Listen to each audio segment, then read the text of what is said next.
Yes, good morning to you all. Our organisation represents ship brokers and ship agents around the world from 60 different countries. 5,000 company members, hundreds of thousands of employees. So we see every day the difficulties in facilitating trade. But the reality is that the internet has minimised the world in which we live. We can find goods from around the world simply by clicking online. We can order them simply by clicking online. Therefore, it is so much simpler now to find suppliers, to find some products, to find the raw materials. And year on year, world trade continues to grow. We're living on a much smaller planet these days. Competition amongst the major liner shipping companies has reduced the cost of sea freight significantly. It's probably a tenth of the cost that it was 30 years ago. But we've already heard about the issues and difficulties of actually getting the goods moved in the hinterland. I was speaking last year in New Delhi at a conference on trade facilitation because the Indian government was not happy with their ranking by the World Bank at number 155 in the world. And that's an issue that needs to be confronted by the Indian authorities. Why should it take 20 days to move a container from the ship to the customer? Why should it take that many days to get it exported? And that's something that really needs to be studied and improved enormously, because in the vast majority of the world these days, particularly with digitalization, it shouldn't take more than a matter of hours to customs clear cargo, to move it onward. My concern being that I have no doubt within probably the next decade that the Indian trade economy will be larger than that of China. There is no doubt a move of production away from the traditional Chinese market now into Southeast Asia, and I'm sure that it will certainly move into India, particularly because of the labour resources that we've already heard about, but also a highly educated number of people, that you can produce goods here, that you can actually produce them at a cost that will improve the current rates. But then how do we get those goods moved around the world? That's a big issue and something that needs to be confronted. But when we look at the prospect of what is a micro, small, medium enterprise, every company that exists in the world today started as one of those. When Yamaha made its first piano, when Mr. Rolls and Mr. Royce got together to build a car, everything started as a micro, small business. Therefore, that should serve as nothing but inspiration to everybody. But now, with the enterprise as it is, it's possible for anybody to start a company. It shouldn't be difficult, and it should be eased. But we need to look at what the infrastructure offers here. It's not only the port facilities, but as we've already heard, the movement of goods through to the hinterland. It's an issue that needs to be looked at, because it will be a stumbling block for all small, medium enterprises in India if the goods are held at the border. The same with the issue of customs and the customs throughput. There is a world organization of customs to which every country is signatory. Therefore, the process of moving those goods across the border should be exactly the same in every country. The only reason that it doesn't move as quickly is because it's in the private interest of some people to make it more difficult, because they're earning a living out of doing that. And we shouldn't ignore the elephant in the room as to why it's difficult to move goods through a border. We should actually confront it, because that is what's going to hold up industry. That's what's going to hold up the development of small, medium enterprises. We need to give it assistance. The logistics world is ready to assist. It would be nice if the authorities were ready to assist. And I think perhaps maybe that's something that we should be focusing on. But I have no doubt at all, that the Indian economy will continue to grow, and that the small and medium enterprises will thrive. Good morning, everybody.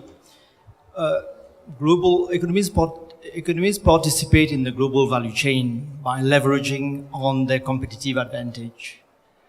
But sometimes we ask ourselves the question, what about those microeconomies that does not have competitive advantage? How can they participate in the global value chain? So this is a concern which we have addressed, coming from a small country, which traditionally was a monocrop economies, subject to all the hazards of the climatic conditions, and also countries that has been for years with unskilled people, lack of training and facilities. So traditionally what the world economies have been doing is trying to protect those countries by giving preferential trade agreements for the tiny or little products that they can produce. For example, you will see that the United States has come up with the AGUA, but none of the countries in the region, African region, or in the Indian Ocean rim countries have been able to provide more than 20% of their produce to America. So the preferential trade agreement, the GATT and all that has not been the solutions. So I'm using Mauritius as a case study to see how small monocrop economies have managed to get into the value chain. So we have started, like all economies, moving a bit up the scale from agriculture to the next stage, like industry, is tourism. So in the 1970s, we started focusing on tourism, and then we moved into the industrialization by doing leveraging on the labor cost for textile industries. And soon with competition, that competitive advantage we had started eroded. Then the next step was to move into the financial sector. And in the years 2000, we started with the offshore sector and also the ICT. Offshore was really a booming sector because by the time in 2000, there were many skilled people coming from abroad to join in the sector and develop that sector. But unfortunately, using tax as an arbitrage, tax arbitrage as a scheme to promote that industry was being criticized, and you have all the OECDs and all going against the financial sector, labeling us as being tax haven, which now the sector is on a bit declining. But nevertheless, we managed to be the biggest investor into India by investing more than $90 billion was pulled through Mauritius, through structures based in Mauritius into Africa. So taking into account all the threats and the difficulties that we are having, so there has been a rethink of all the strategy, what we call the value chain mapping. So we have come into defining new strategies, but focusing mostly on the regionals, like Africa. Because we know that's undoubted, it's a not deniable fact that Africa will have a high growth rate in the coming years. And as per the United Nations, by 2030, Africa will have a growth rate similar to Asia today.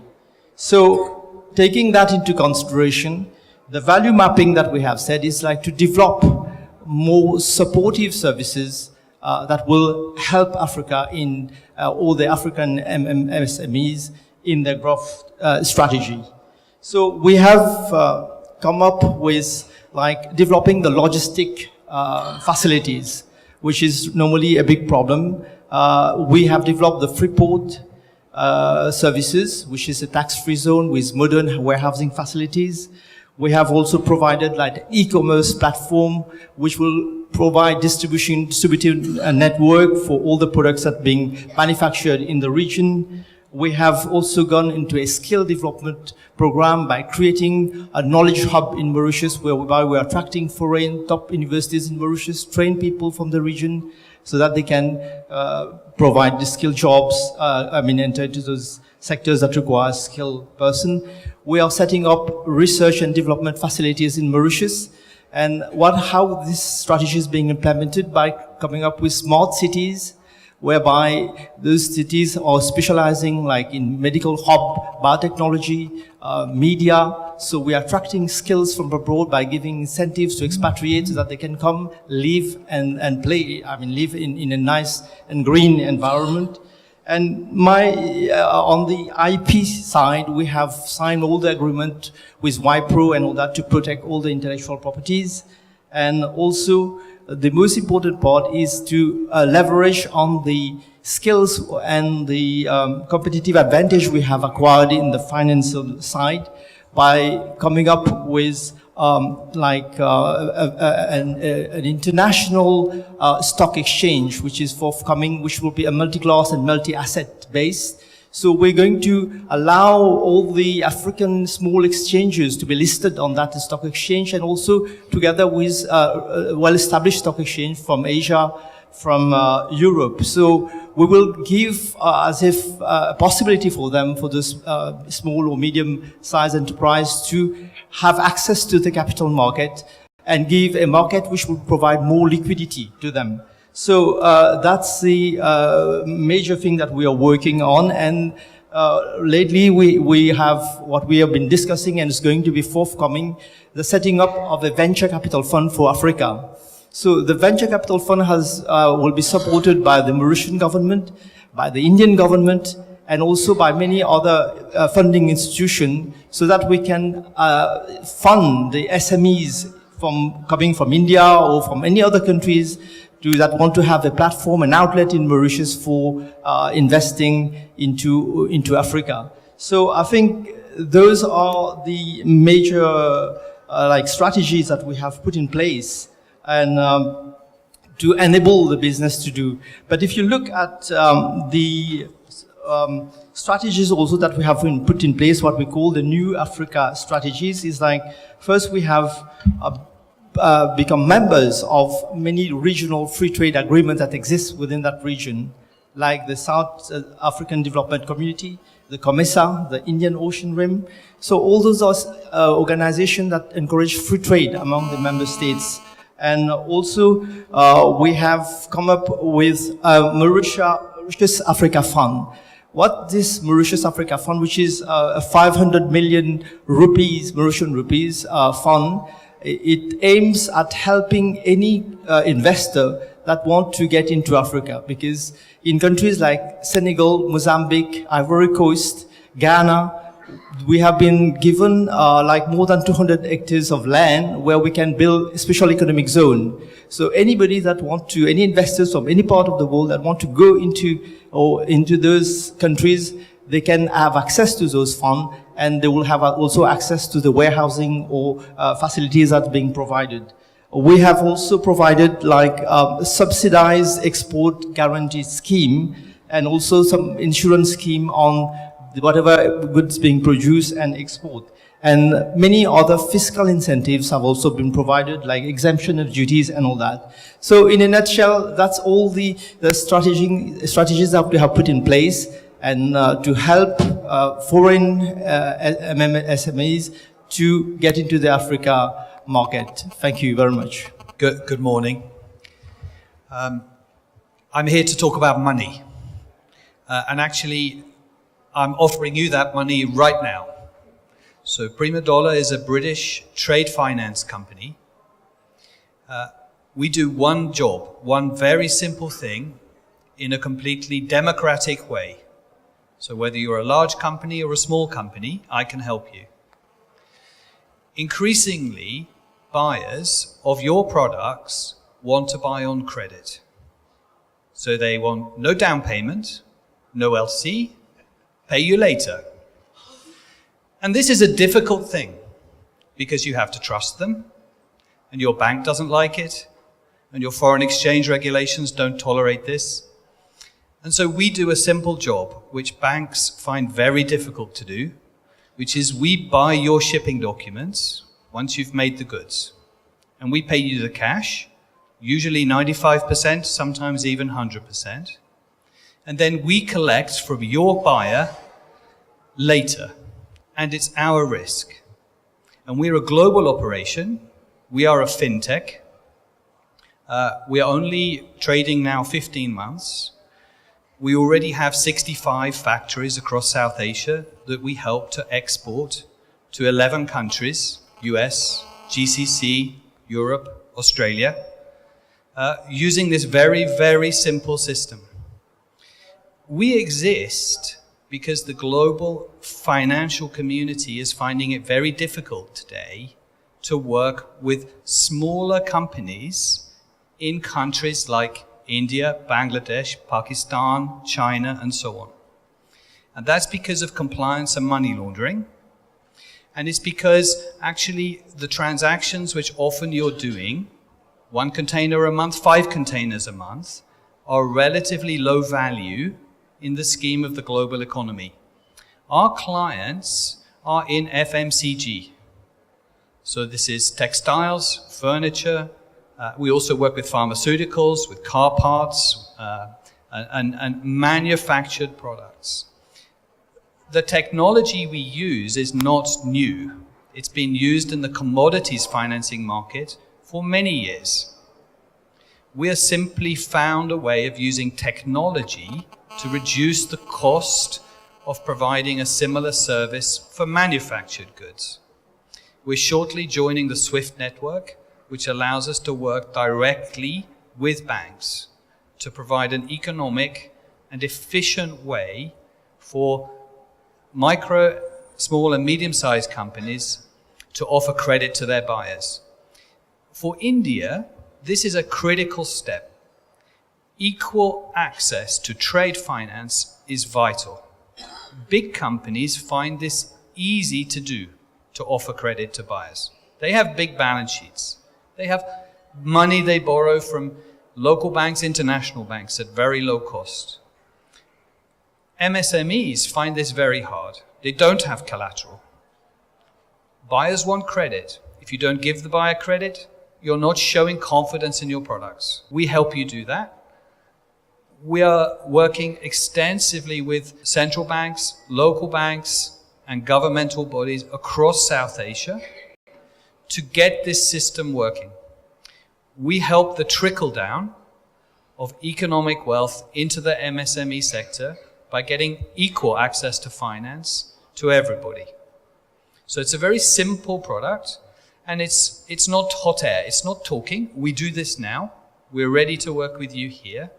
And we work extensively with local partners, with logistics businesses, with local banks, and actually with private equity firms. Many of your investee companies need help from guys like us. Thank you. Hi, good morning everybody. I'm Sandeep Chawda, and today I'm representing Globant. It's one of the largest software companies from Argentina, and also becoming one of the fastest growing software companies world over. And this, coming from a country like Argentina, also reflects kind of the entrepreneurial, the technological revolution which is undergoing in that country. If I were to ask most of you as to, what is the one thing which you know about Argentina, I don't think the answer to that would have been software. The answer to that very likely would have been Messi or Maradona, or it would have been, the beloved Pope. But coming from that background to establishing leadership in the area of software, and like one of us said, that, small, micro, medium, all these are stages often towards a grand vision. And how does one overcome the barriers of this journey towards achieving a very large vision is something which I am trying to also elaborate in the form of a case study, which I'm going to present to all of you. How can a global organization, cross the barriers of regions to countries to continents, and with the help of technology, deliver what we are calling as digital transformations today. The world continuously goes through transformations, but how do we deliver digital transformations by overcoming the barriers, be it geographies, languages, cultures, towards the common goal of continuous evolution. That would be something which I'm going to do after this discussion. Thanks. We had a fairly, or I should say, very interesting session in which we had discussions about trade finance, we had discussions about investment in MSMEs, what the financier or the venture capitalist is really looking for.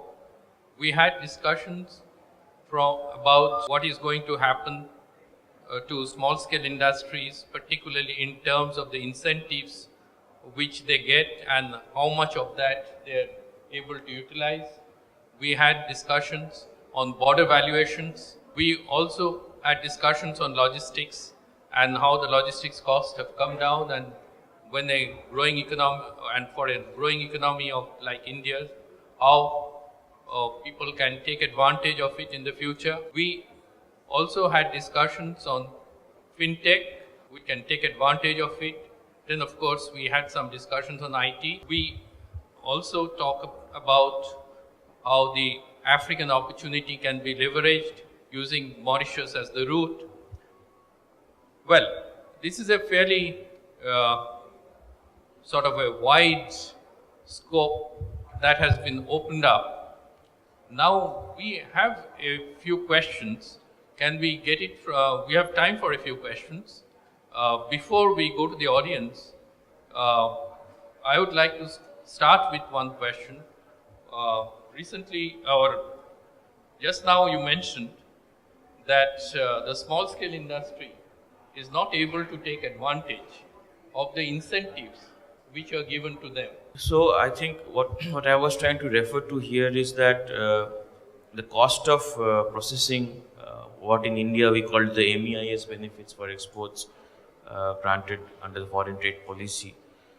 If you are exporting small individual shipments, then the cost of processing it in the cost that you pay to banks, for example, put all of that together, that amounts to a very significant percentage of what the actual incentive is.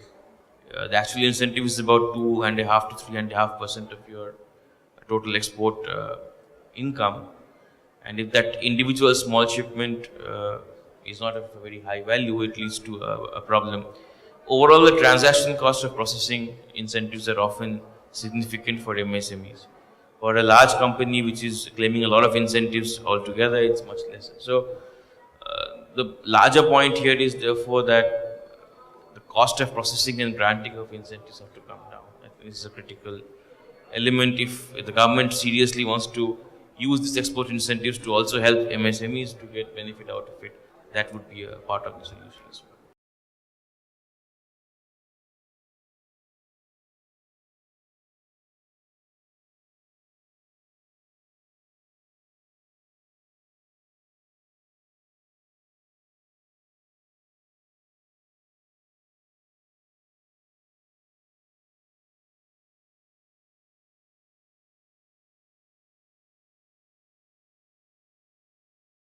We have the honor of having Shri Jai Kumar Rawalji, Honorable Minister for Tourism. I request Shri Jai Kumar Rawalji and Shri Prafulla Samal to felicitate Dr. Siddharth Roy, moderator of the panel, former economic advisor, Tata Group.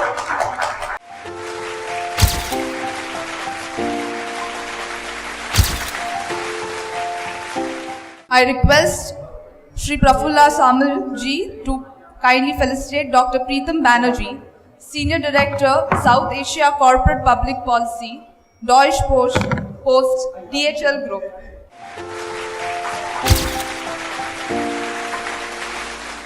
Thank you, sir. I request Shri Jai Kumar Rawalji to kindly felicitate Mr. John A. Food, President, the Federation of National Associations of Ship Brokers and Agents.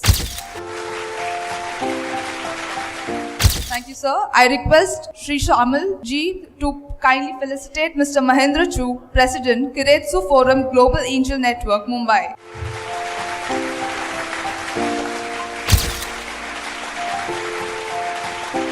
I request Shri Jai Kumar Rawalji, Honorable Minister, to kindly felicitate Ms. Victoria Lopatina, Founder and Managing Director, Cattle International Trade Consulting, SRLS.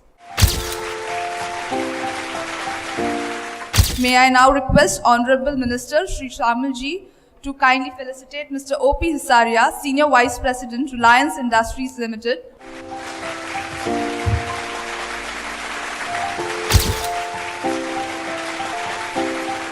I invite Mr. Jiandev Rajiv Rimul, CEO, PSA Advisors Limited, to be felicitated by Shri Jai Kumar Ravalji, Honorable Minister for Tourism. Thank you, sir. I request Mr. Tim Nicole, founder and CEO, Prima Dollar Group, to come ahead to be felicitated by Shri Samal, Honorable Minister from the state of Odisha. Last but not the least, may I request Shri Jai Kumar Ravalji to felicitate Mr. Sandeep Kumar Chawda, EVP, South Asia, Globant. Shri Jai Kumar Ravalji, Honorable Minister for Tourism and Culture, to address this social gathering. Namaste, a very good morning to everybody. First of all, a very warm welcome to our 7th Global Economic Summit. We have distinguished dignitaries on the dais. Our guest and Minister of SMEs from Odisha, President of World Trade Center, organizers, guests, and friends. First of all, a very warm welcome to Maharashtra. In fact, it is the appropriate time that we are ending. Last weekend, we ended the Magnetic Maharashtra Investment Summit. It was a global summit and we had a lot of Magnetic Maharashtra could attract approximately MOUs worth 12 lakh crore rupees. And it was a super hit. And on that backdrop, back to back, we have this 7th Global Economic Summit happening for small scale and medium scale industries. In fact, now world has become one bazaar or one market, and we can see that in this decade, the next decade, India is going to play a very important role. May it be manufacturing, may it be service, may it be the IT sector. India, with its huge size, with its huge population, with its huge skilled, semi-skilled labor, we have a lot of scope in manufacturing. That's why Honorable Prime Minister of India has said that Make in India. And this Make in India has turned out to be a huge hit in the industry, because we can see, may it be the other, I don't want to go into specifics, but in the world now, where to manufacture is India is the place where we can manufacture. That's what the world thinks, and we have the people coming in. At the same time, now the new sectors which are emerging, artificial intelligence and the other sectors, in that also, India is leading. We have strong schools which promote education strongly, and in that education, of course, mathematics and IT plays a very important role. So we can see the top leading IT sector people are from, the global CEOs are from India. Of course, we are proud of it, because we always believe in Vasudeva Kutumbakam. The world is one family and we all have to act together. And that's why I think this is a beautiful opportunity. We had in Magnetic Maharashtra, we had a lot of big conglomerates coming in and investing in Maharashtra and India. And now we have the MSMEs doing it. That's also a very good thing. And I think I am a Minister of Tourism and Employment Guarantee. But basically my grandfather, he started an industry. We started a corn wet milling industry, and I've got a industrial background, so I do understand how for a small industry or a startup, what kind of troubles. When my grandfather used to narrate how he went into from a farmer to manufacturing, and till date how my father and all have built this industry. Our senior veteran bureaucrat is there. He knew my grandfather, and we built an industry. So I do understand where small scale and medium scale industries, how they have to struggle each step to go ahead.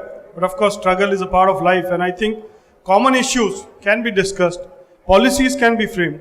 In fact, the new government in India is always welcoming. We have stopped red tapeism and have started the red carpet welcome. So there's always a red carpet welcome in India, and of course in Maharashtra, 50% of the industrial or any kind of investment coming into India, 50% of that comes into Maharashtra, because Maharashtra has been a progressive state. And of course, I would take this opportunity to welcome all of you all to come and invest in Maharashtra. If people in Maharashtra, industry in Maharashtra want a particular policy or need some change in policy, please let us know, because ours is an interactive government.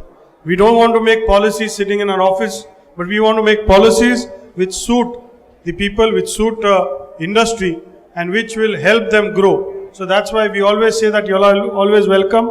And we can see that about 100 small clusters Maharashtra has been able to make.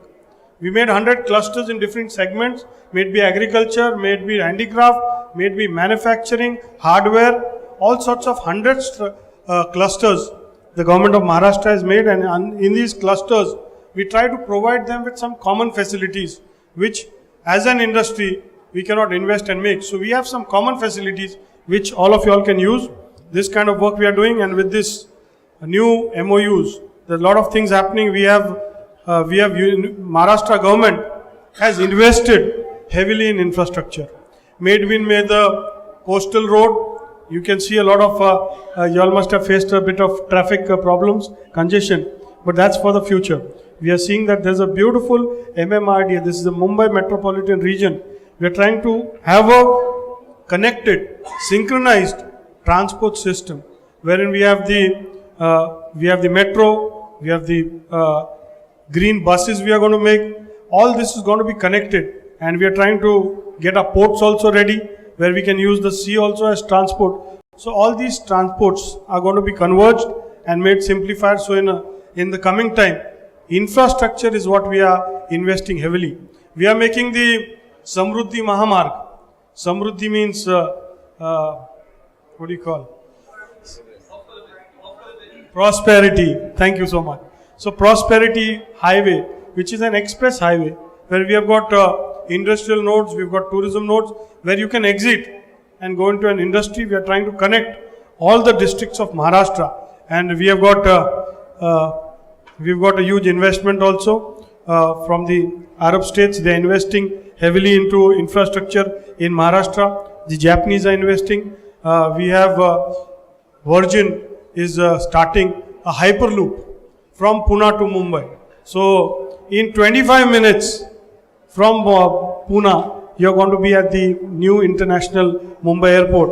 And in 25 minutes, again, back to Pune. So that kind of hyperloop, one of its kind in the world, we have already signed the MOU. And in the next 3 years, we can see hyperloop coming into India, Maharashtra. I think very few countries have tried this, but we are trying to do this. And there's lots of things happening. There's a buzz in the industry.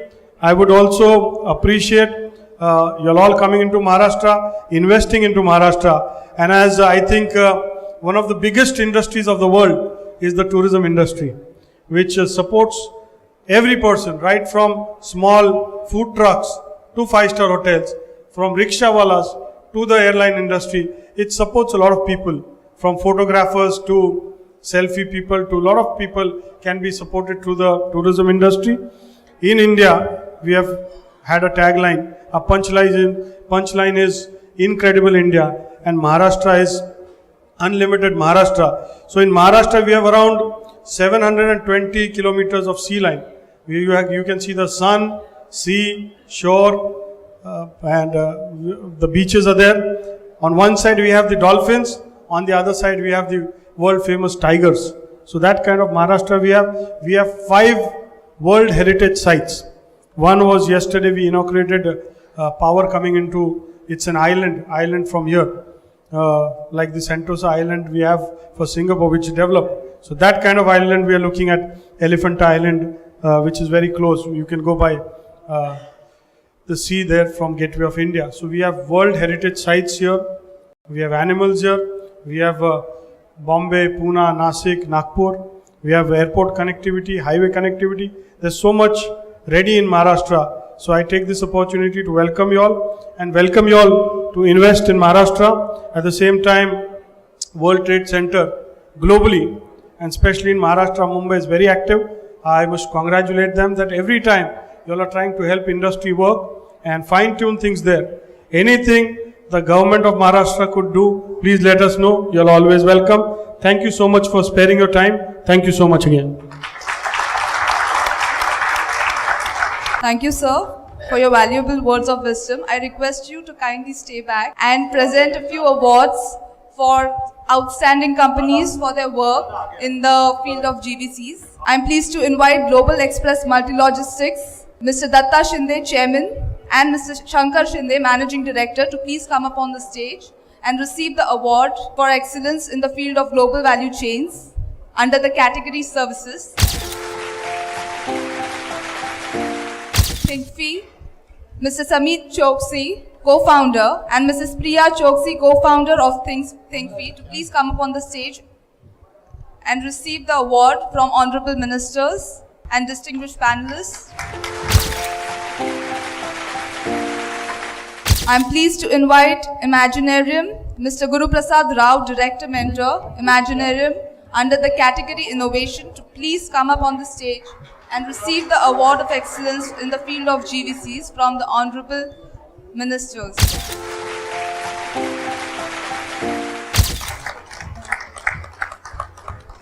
I invite Mr. Hemant Mishra, CEO, iLoans, please come up on the stage and be felicitated and receive the award from the honorable ministers.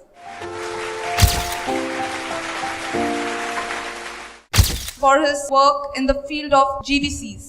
May I request Mr. Matthew? He has prepared a report on small-scale industries 2017, All India, and we have prepared a report on export competitiveness of Maharashtra on MSME to present to Honorable Minister.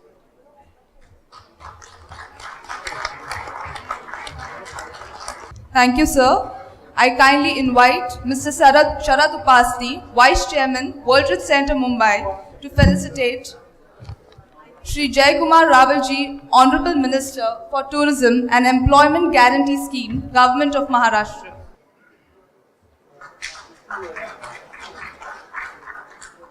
Thank you, sir. I invite Mr. Sandeep Kumar Chawda, EVP, South Asia Global, to make his presentation. Like I was saying in the panel, I represent Globant. Globant being one of the leading software development companies worldwide and truly worldwide. The company specializes in the area of making massive transformations to various industries. It could be banking, it could be airlines, it could be transport, retail, whatever, and leveraging the power of software towards making these kind of transformations. Like I said, having its origins in Argentina to now having a sizable presence, in India, in Pune and in Bangalore. But above all, the company is a pure play in emerging technologies. It is, a place where we have design, engineering and innovation meeting scale. And how do you deliver such large scale transformations at scale? And if you have to do that, it's usually never possible to do it, say from single location. So you have to leverage, being able to leverage talent and skills and expertise from various places across the globe. So, this was the challenge which we had. Our CEO, Martin, always believes that we have to be able to provide the best of services worldwide, and to be able to do that, we should be able to leverage talent from across the globe, wherever it comes from. So, one such massive transformation we had to do was to do for a very large bank, one of the world's, one of the largest banks of Europe. And you know how the banking industry is transforming. So this transformation was needed for this industry. So, how do you do that? Leveraging almost all aspects of technology development, all aspects of building something truly disruptive was the challenge. So we came up with this agile pods methodology, which basically neutralizes any geographical bias, any cultural bias. It just focuses on how to bring in agility in terms of everything which we are doing.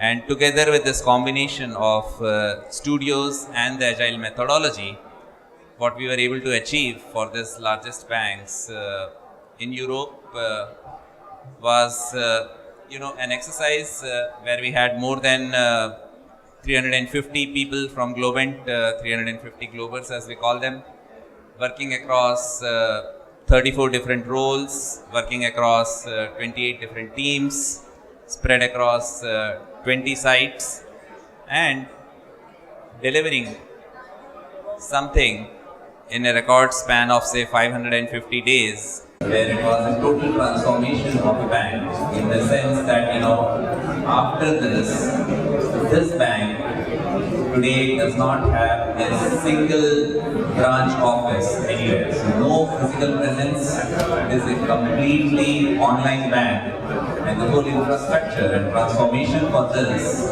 was delivered through Globant. So like I was saying, it is possible to achieve massive transformation for businesses, and that is the need of the business, that is the need of what the customers are seeking. And to be able to do that by getting teams to work, like a team of teams across geographies was very successfully demonstrated by Globant.